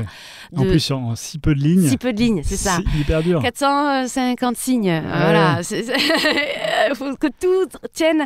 Parfois il y a des explications qui sont très faciles à faire tenir là-dedans parce que c'est ludique et puis il n'y a pas forcément énormément d'informations et parfois c'est plus long à expliquer, plus complexe. Donc les termes sont plus difficiles à synthétiser sans que ce soit complètement barbare, des mots impossibles à lire. Donc il y avait un défi quand même au niveau de l'écriture. Mais ça passe comme ça, comme une évidence. Et ça, c'est ça qui me plaît dans ce genre de livre. C'est quand on l'ouvre, il suffit d'avoir vu 2 pages pour avoir compris le dispositif. C'est simple, c'est immédiat, t'as pas besoin d'immersion, t'as pas besoin d'être concentré pour le comprendre. Tu vois, t'aimes ou t'aimes pas. Et puis, t'as ce texte, tu lis un texte et tu te dis c'est pas bête en fait, c'est rigolo. Et comme ça, en apparence, ça paraît simple et évident. C'est ça qui me plaît énormément. Ça paraît simple et évident alors que c'est extrêmement compliqué à mettre en place. Donc ce livre est particulièrement génial. Et d'ailleurs, je suis pas le seul à le dire puisqu'il a gagné quand même quelques prix, pépite du livre illustré. Au Salon du Livre de la Presse Jeunesse. Et je crois qu'il a gagné un prix récemment à Bologne. Alors c'est pas le Salon de Bologne, c'est le prix Andersen, donc en Italie, qui est le prix italien. C'est la meilleure reconnaissance en édition. C'est le prix Hans Christian Andersen. Alors, il y en a deux. Il y a un truc monumental. Non, c'est pas celui-là. C'est pas celui qui est international, c'est celui qui est national, qui est vraiment décerné par un jury italien qui a notamment monté la revue Andersen, qui est une revue de littérature jeunesse. Donc en Italie, c'est le prix le plus fort, c'est l'équivalent de Montreuil, du prix de Montreuil en France. Et j'ai eu comme ça 2 prix, donc récemment. J'ai eu à la fois, c'est une reconnaissance, je peux pas, ça va être dur pour le prochain. Hein. Là maintenant, avec les prix que j'ai eu sur celui-là, je pouvais pas espérer tant. C'est au-delà de ce que je pouvais espérer. C'est-à-dire que j'ai eu à la fois une reconnaissance du public, on parle même pas des ventes, hein. On parle juste au niveau des reconnaissances de prix. C'est-à-dire qu'au Salon de Montreuil, c'est le jury, c'est vraiment le public. C'est-à-dire que cette année, ils ont choisi de faire parler vraiment les enfants. Ils ont constitué un jury d'enfants. Et c'est eux qui ont élu les livres qu'ils estimaient être les meilleurs de la sélection. Et donc c'est vraiment, je ne sais plus si c'est du 9-12 ans ou quelque chose, cette tranche d'âge-là. Mais en tout cas, voilà, c'est des enfants qui ont vraiment, sur Montreuil, primé Colorama. J'ai eu aussi la reconnaissance des professionnels, puisque j'ai eu le prix Sorcière, qui est le prix des librairies et des libraires jeunesse indépendants. Donc là, c'est vraiment ceux qui sont sur un territoire que jusqu'à présent, c'est pas que je considérais pas, mais j'avais pas une vision d'ensemble sur le métier dans l'édition. Et ça restait très obscur encore pour moi. Je savais juste que le livre, on le fait, on s'entend avec l'éditeur, c'est déjà compliqué. Arriver à savoir à quel moment il faut le lancer. Et puis une fois qu'il est en librairie, il a une durée de vie qui est terriblement courte en étalage, en présentoir. Et voilà, tout ça t'échappe complètement. Enfin, bon, ça devient extrêmement obscur. Et donc voilà, là, j'avais une reconnaissance vraiment de ceux qui vendent le livre, qui vont le promouvoir, qui vont vraiment le rendre, qui vont le transmettre vraiment au public, qui vont faire cet intermédiaire pour ceux qui ont un doute ou qui recherchent quelque chose mais qui ne sont pas au courant. Enfin voilà. Et là, c'est aussi extrêmement gratifiant d'avoir ces 2 reconnaissances-là. C'est absolu. Enfin, je ne sais pas, je ne peux pas rêver. Je pouvais même pas espérer ça. Enfin, tu fais le livre, vraiment, faut se rendre compte. Ouais. Tu travailles pendant 4 ans. Ouais. 4 ans, ça t'a pris. Le projet a commencé il y a 4 ans. Il y a plus de 4 ans maintenant. Mais 4 ans avant, il avait commencé, il n'avait pas cette forme-là. Et puis bon, une fois que t'as enfin trouvé, au bout d'1 an, peut-être un peu plus, ok, c'est bon. Je crois que l'équilibre, il est à ce niveau-là. Il aura cette forme-là. Maintenant, il va falloir commencer les recherches. J'avais quelques indices, quelques couleurs où c'était facile, c'était parlant et ça permettait de convaincre l'éditeur, de convaincre les intermédiaires. Il y a quand même 133 couleurs dans ce bouquin. Donc 133 histoires, 133 anecdotes à trouver qui soient pertinentes, qui soient cohérentes par rapport à l'origine de cette couleur, etc. Donc ce travail-là, c'est colossal en fait. On ne se rend pas compte quand on est dedans. Très concrètement, j'en avais énuméré 180. J'avais réussi à trouver des anecdotes plus ou moins bonnes pour les 180, mais il fallait resserrer. Donc le livre, je ne pouvais pas les mettre. 180, ça faisait un livre qui revenait trop cher à la fabrication. Donc voilà, il fallait recalibrer. Malgré tout, quand tu mets bout à bout le travail de recherche, c'est quasiment 1 an quoi, de travail, juste la recherche. Et puis après, il y a le livre, vraiment la fabrication du livre. Donc il y a les illustrations, il y a la mise en page, il y a la création typographique. Là-dessus, j'ai créé la typo pour ce livre-là. Ce qui n'est pas non plus... la typo de titre, j'imagine. Alors voilà, c'est ça, c'est la typo donc qui ne se retrouve pas uniquement sur mon colorama, mais qui se retrouve pour les titres de chaque couleur. Il y a 2 graisses. C'est basique, hein. Moi, je l'intègre complètement parce que c'est une affinité que j'ai de faire de la typo. Mais c'est du travail en plus.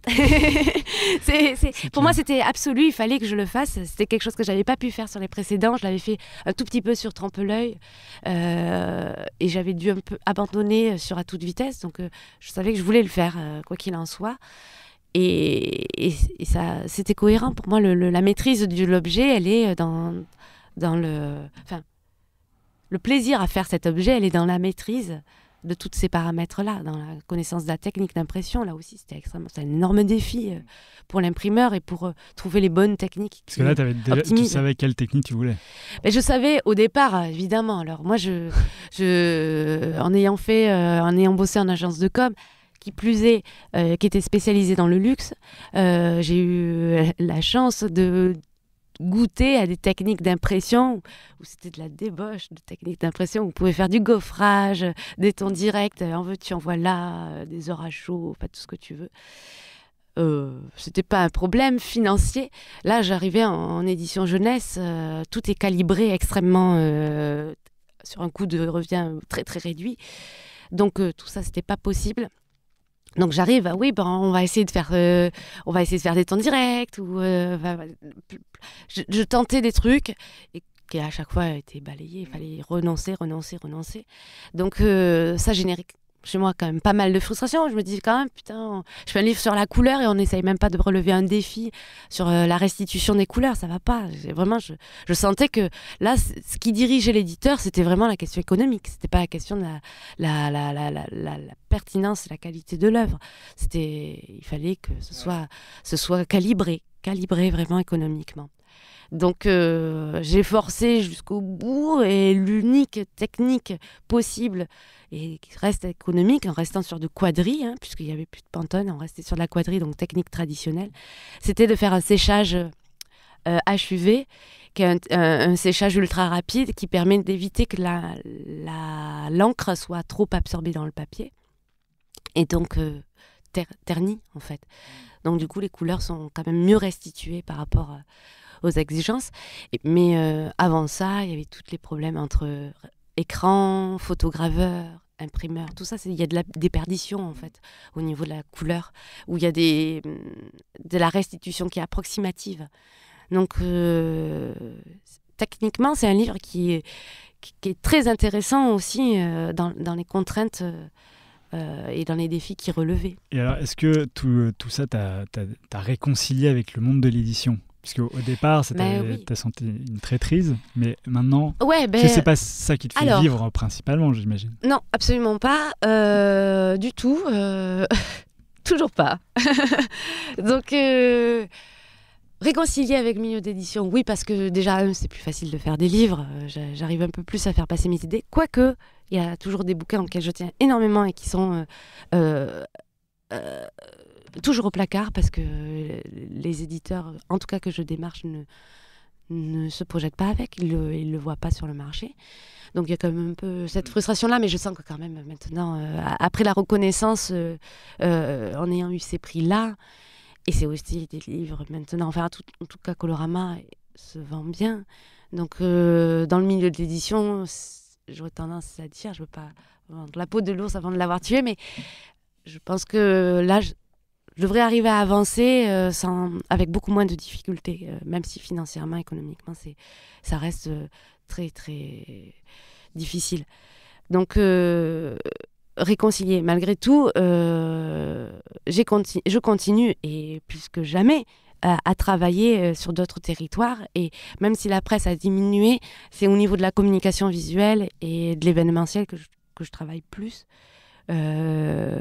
Aujourd'hui, donc le travail ou l'expérience que j'ai acquise en agence de com, c'est quelque chose que j'ai continué à perdurer et à faire pour pouvoir vivre vraiment de l'illustration. Donc je vis vraiment de l'illustration grâce à ce qu'il y a à côté qui est vraiment plus de l'ordre de la communication visuelle. Alors justement, quand on voit tes illustrations, elles sont hyper chaleureuses. Enfin, on a vraiment envie de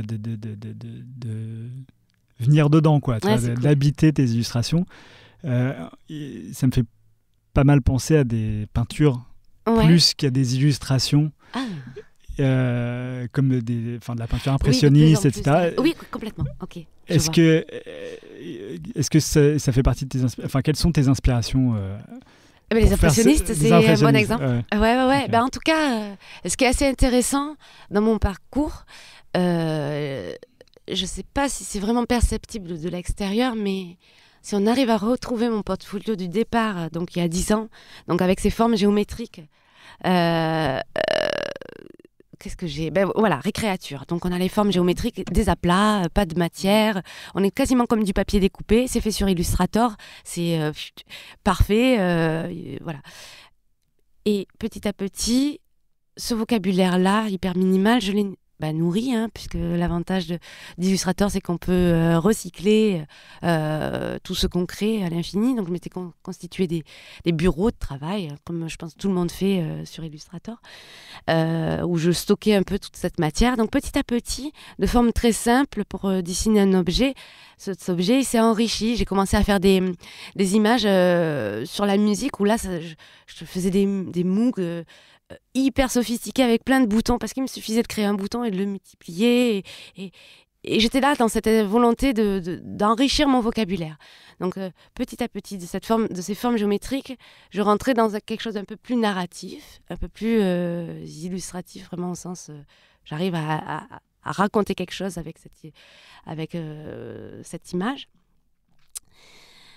Et c'est là que j'ai commencé avec la presse, ce qui était j'aurais pas pu durer très longtemps en presse et si j'avais continué à faire des illustrations très minimales, parce que c'est du concept, c'est de l'intention, mais ça véhicule rarement de l'émotion. Et malgré tout, en presse, on attend, si c'est pas de l'émotion, on attend sinon de la narration, quoi, quelque chose qui est entre le sensible et le narratif quand même. Donc le vocabulaire s'est enrichi, et puis il y a eu Cabins, où là, ça m'a obligée à effectuer quand même un certain virage au niveau de ma sensibilité. C'est-à-dire que le cahier des charges, il était de réaliser une 60aine d'illustrations d'architecture, donc de cabanes d'architectes contemporaines, dans leur écrin de nature, donc si possible quelque chose d'assez à la fois immersif et valorisant pour le projet d'architecte, qui doit quand même respecter et être respectueux du travail, de l'apparence en fait de cette cabane, tout en faisant appel à l'enfant qu'on a tous en nous, aux souvenirs de cabane qu'on a, du plaisir vraiment de s'immerger dans la nature, de se créer un petit microcosme. Donc ça, sur 60 illustrations. Donc pour moi, c'était évident que j'allais pas pouvoir me contenter de recycler à l'infini des arbres et des formes que j'avais déjà dessinées. Il allait falloir vraiment avoir une attention plus aiguë sur le style, le dessin vraiment, et la mise en scène de tout ça, et sur la lumière. À partir de là, Là, je me suis dit, ok, c'est bon, j'ai aucune connaissance en lumière, j'ai aucun souvenir de mes... Je sais pas, qu'est-ce que j'ai eu comme cours sur la lumière ? J'en ai eu aucun, je crois vraiment. J'ai eu de vagues cours sur les couleurs, mais j'ai pas eu grand-chose. Sur les valeurs, peut-être ? Parce que les valeurs, c'est ce qui fait la profondeur ? La profondeur. Mais franchement, je me souviens de rien. Donc en fait, c'est à partir de Cabine où tu t'es remis en question pour faire des illustrations plus détaillées et plus poussées en matière de couleurs. Je me suis posé la question, comment techniquement s'économiser graphiquement pour ne pas s'essouffler, parce que le temps était quand même relativement limité. J'avais 5 mois pour faire ces 60 illustrations, et puis il y a tout à côté, il y a plein d'autres trucs. Donc il fallait trouver une manière de s'économiser dans la méthode de travail et dans la réutilisation de certaines données, certains éléments graphiques. Mais il fallait absolument être capable de renouveler et de créer un univers à part entière pour chaque projet d'architecte. Et alors comment tu as fait ? Tu t'es beaucoup documenté pour les trouver... moodboards. Les moodboards. Et donc les moodboards, sur les moodboards, tu mets des choses qui t'intéressent ou des choses que tu as déjà faites C'est ça, oui, complètement. Ouais. Je mélange à la fois des choses que j'ai déjà faites et des choses qui sont des influences depuis longtemps, ou des choses qui sont vraiment documentées à ce moment-là. Donc il y avait à la fois des photos de ces propres cabanes, donc dans leur lumière et dans leur environnement, pour avoir une bonne vision en fait du genre de végétation qu'il y a. Et puis il y a une documentation sur le type de forêt ou des types d'ambiance dans ce genre d'environnement. Donc il y a des moodboards photographiques vraiment, où là c'est vraiment mon appui sur la restitution de la lumière qui permet la profondeur et tout ça. Puis il y a les moodboards aussi graphiques, vraiment, où là, mon support, ça a été vraiment beaucoup plus du côté du dessin animé. Des impressionnistes, certes, mais beaucoup au niveau des décors des dessins animés. Parce que j'ai mon copain et puis j'ai des amis qui travaillent dans le dessin animé et dont j'ai pu voir les étapes de travail et vraiment m'intéresser vraiment à cette partie-là du métier. C'était quelque chose que j'avais envie de faire. Artiste, en fait. Ouais, c'est ça. Et même le terme c'est chef décorateur, je crois. Chef décorateur, ouais. Donc vraiment, leur boulot, c'est vraiment de créer le décor à la scène animée. Et c'est très codifié. Il y a des synthèses graphiques et puis il y a un revival vraiment des illustrations Disney des années 70, 80 peut-être. Donc tout ça additionné me permettait d'avoir des références graphiques qui ont une certaine efficacité, mais une générosité aussi. Donc je savais que j'avais envie de me positionner un petit peu là-dedans. C'est un métier que j'aurais aimé faire aussi à ce moment-là. Donc ça me plaisait beaucoup de pouvoir m'appuyer là-dessus. Et donc voilà, tout ça additionné, ça faisait quand même pas mal de sources d'appui. J'ai élaboré une douzaine d'ambiances lumineuses que j'ai réparties par 5 à peu près, 5 cabanes sous la même ambiance, même jeu de lumière, pour m'économiser justement, pour pas avoir une ambiance lumineuse pour chaque. 60 ambiances différentes, ça s'annonçait vraiment très difficile. Donc j'ai fait des familles. Je me suis dit, tiens, voilà, ici on est dans toute celle-là, on est dans une ambiance enneigée, montagne. Je vais travailler sur cette gamme colorée. Donc je mets en place une gamme. Là, elle était très large. Donc c'est pour ça que ça rejoint un peu la peinture, parce que au lieu d'être comme sur les créatures sur une gamme de 5 couleurs, j'allais jusqu'à... Je me donnais au moins une douzaine de couleurs, quoi, vraiment pour voir la base. Et puis après, sur chaque illustration, je me donnais la liberté de l'enrichir.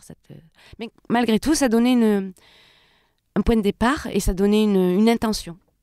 Donc, c'est un conseil que je peux donner aux auditeurs. Ok, de faire voilà.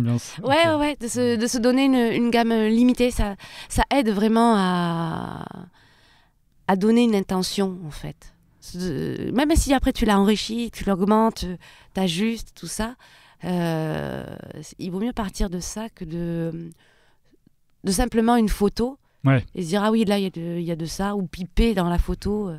Ça c'est je crois relativement voué à l'échec. En tout cas, ça peut pas évoluer très longtemps. Ok. Bon, on a beaucoup parlé. Oui, je crois. Et il faut qu'on parle de ton avenir aussi. Comment tu vois un peu le reste de ta carrière? Est-ce que tu as peur de ne pas avoir envie de te renouveler, la peur de l'avenir, de savoir ce que tu vas pouvoir faire, d'édition, continuer dans la presse, etc. Alors, moi je suis en demande toujours de sortir du territoire de l'image imprimée et d'aller sur l'objet, sur le design, sur l'espace, enfin voilà, la mise en espace. Je pense que j'ai toujours cette affinité avec les arts appliqués qui me démange, mais pour lequel j'ai de moins en moins de temps, malheureusement, et qui me permet assez rarement de créer des passerelles. Donc j'ai travaillé récemment, il y a un peu plus d'un an, avec une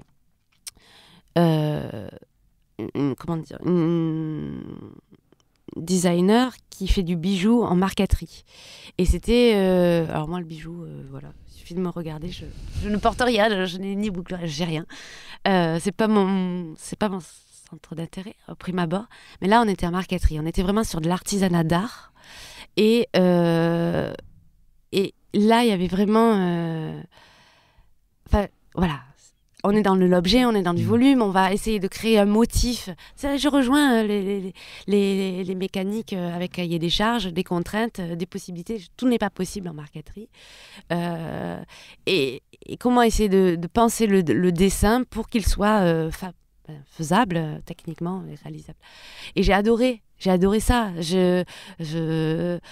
je bave devant ceux qui arrivent à faire de la céramique contemporaine. C'est quelque chose que j'aimerais mêler papier, céramique, bois. J'aimerais sortir de l'illustration et vraiment revenir vraiment un peu plus dans l'objet. Et donc, mais très concrètement, je ne sais pas comment le dire sans que ça paraisse prétentieux. J'ai l'impression que j'ai une carrière qui se dessine en illustration. Alors bon, On dirait. On dirait. Donc je continue, même si j'ai des opportunités de travail qui sont belles quand même si... Mais c'est vrai que tu disais tout à l'heure que tu avais gagné des prix, que tu pouvais pas aller au-delà. Du coup, enfin, c'est pas forcément pas les prix qui te motivent, mais Non. le fait de ça, de pas force, est-ce que tu sens que tu as accompli non. ce Alors, que tu avais à faire en illustration? Au contraire, non, j'ai pas le sentiment d'avoir accompli. Au contraire, j'ai le sentiment que maintenant que ce livre-là est sorti et qu'il a ce succès et qu'il a cette reconnaissance-là, plus que jamais, je vais devoir m'investir dans l'édition. J'ai le sentiment que maintenant, il faut que je donne beaucoup plus. Qu'on t'attend au tournant, c'est ça? Ben non, ouais. On m'attend au tournant. Si on m'attend, mais c'est... Comme si tu disais au tout début, si tu sentais que tu n'avais pas forcément quelque chose à dire quand tu es sorti d'Estienne, ouais. Oui. Est-ce que tu te sens obligé d'avoir quelque chose à dire en ayant du succès dans l'édition? Non, je pense que j'ai réussi à développer un territoire. Les convictions, je les ai investies dans mon travail et aujourd'hui, la reconnaissance est là. C'est-à-dire que ce en quoi j'ai cru a montré que c'était pas si mauvais, c'était partagé. Et même si j'ai beaucoup d'idées de livres, quelque part, j'aime bien l'idée de me donner le temps de les faire. C'est peut-être un peu contradictoire, mais j'ai appris à vivre avec ça. J'ai appris à vivre avec l'idée que je ne gagnerais pas ma vie en faisant des livres et que il fallait développer autre chose et qu'un livre, j'en ferais un par an au mieux, sinon un tous les 2 ans, mais que je vivrais d'autres choses. Et là, c'est...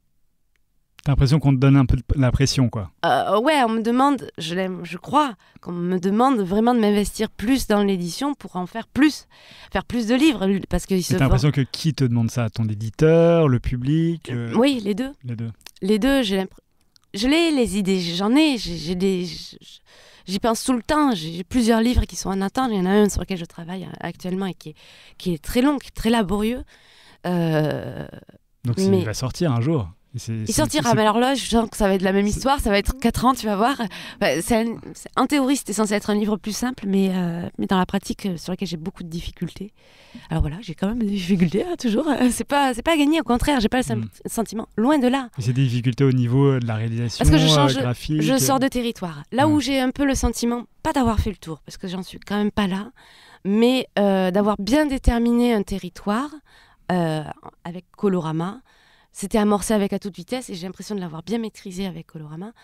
J'ai envie d'explorer d'autres territoires. Donc le prochain livre, c'est vraiment, ça n'a rien à voir ni dans la forme ni dans le fond. C'est-à-dire que c'est un livre, pour moi en tout cas, comparé à Colorama, c'est un livre absolument plus ovni, plus atypique, plus à la frontière des genres. C'est à la fois du livre illustré, de la BD, du... Oui. Okay. Ah ouais, je rentre là-dedans. C'est pour ça, c'est un territoire que je maîtrise pas, donc je suis... Okay. Je n'y arrive pas. Oui, il y a une frontière. Oui. Mais ça, par contre, ça, c'est fondamental pour moi. Tu challenge pour avancer, quoi. Ouais, je fais partie des illustrateurs. C'est peut-être là-dessus qu'on peut... pour essayer de boucler sur... dire à l'avenir, qu'est-ce que je recherche. Je pense que je fais partie des illustrateurs qui ont du mal à se cantonner à un style. Ça vient du départ, ce qu'on disait quand je suis rentrée à Estienne, et ça continue aujourd'hui. Je suis heureuse de ce que je développe grâce à Cabins, de toutes les opportunités de travail que ça m'a offert, mais c'est dans un territoire très précis. Et aujourd'hui, si on dit, je suis consciente quand même que si on dit cruciforme, on voit Cabins et on voit de moins en moins toutes les affinités que j'ai avec d'autres territoires graphiques. Et c'est quelque chose que je suis en train de perdre, que je suis obligée de mettre en sourdine en tout cas, parce que j'ai des opportunités de travail qui m'attendent, qui me sont tendues en fait plutôt.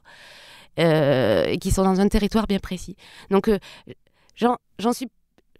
Disons que j'ai des phases de frustration, voilà, où j'ai envie de sortir de ça, j'ai envie de continuer à explorer, mais je fais vraiment partie de ceux qui pour être heureux, ont besoin d'expérimenter, d'explorer, parce que trop longtemps sur un territoire, ou trop longtemps avec le même univers graphique, je m'essouffle, T'aimerais que dans 30 ans, on identifie Cruciforme, mais pas seulement à l'illustration, mais aussi à plein d'autres choses. Ouais, j'ose pas rêver ça, très honnêtement. Mais dans le fond, oui, il y a de ça. Le point de départ, il est là, ouais. L'ambition de départ, avec les arts déco, et même au sein des arts déco, c'était ça. C'était vraiment d'être sur les différents territoires. Et d'ailleurs, ça rejoint Paul Cox. Exactement. Mais voilà. Je sais pas en le ressortir maintenant, mais effectivement, ouais. Ça, je pense que c'est cette aspiration-là, de dire, on part sur de la mise en volume, de la mise en... Enfin, oui, il y a de ça. Je pense que c'est vraiment sur ce territoire-là. Donc, aujourd'hui, ma carrière, elle est vraiment identifiable en tant qu'illustratrice, édition, presse et communication visuelle. Alors, on va dire vraiment une illustratrice dans le domaine des arts appliqués à la communication ou à l'image. Enfin, mais le grand public te connaît plus avec des livres comme Colorama qu'avec ce que tu fais je sais pas. en communication visuelle. Alors, parce que tu es identifié, il y a ton nom qui apparaît sur le livre. Oui. Alors que sur les affiches ou sur le... Tu vois. Oui, c'est moins le cas. Après, moi, je communique de manière égalitaire entre ce que je fais, le travail d'auteur, et le travail de commande. Pour moi, c'est... Les défis sont... Je les mets vraiment sur le même plan. Il n'y a pas un travail qui est plus noble que l'autre, pour moi. Si je remporte bien le défi, le challenge, que je réponds bien au cahier des charges, que je me suis épanouie dans le travail de commande, je suis tout aussi heureuse que sur le travail d'auteur. Même si c'est plus ambitieux ou plus noble d'une certaine façon que de tenir de A à Z un livre. Ouais. Alors, je crains qu'il faille finir cette émission. Okay. Je parle beaucoup. Et tant mieux. Et je finis toujours mes émissions avec une demande d'objet culturel, un livre, un film qui t'a vraiment marqué ces derniers temps.